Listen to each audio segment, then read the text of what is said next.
अनेक प्रयत्न करूनही प्रत्येक कामात अपयश येतंय.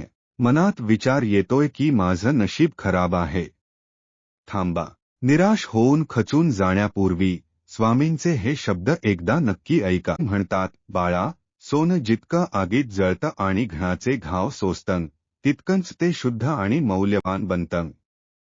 आज तुझ्या आयुष्यात जे दुःख, अपयश आणि संकट आली आहेत ना, ती तुला संपवण्यासाठी नाही, तर तुझी भविष्यात चमकण्याची पूर्वतयारी आहे.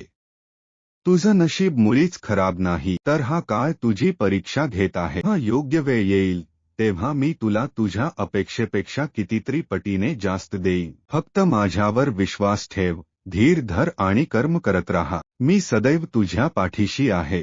जर तुमचा स्वामींच्या या शब्दांवर आणि त्यांच्या आशीर्वादावर पूर्ण विश्वास असेल तर कमेंट बॉक्समध्ये श्री स्वामी समर्थ लिहायला अजिबात विसरू नका.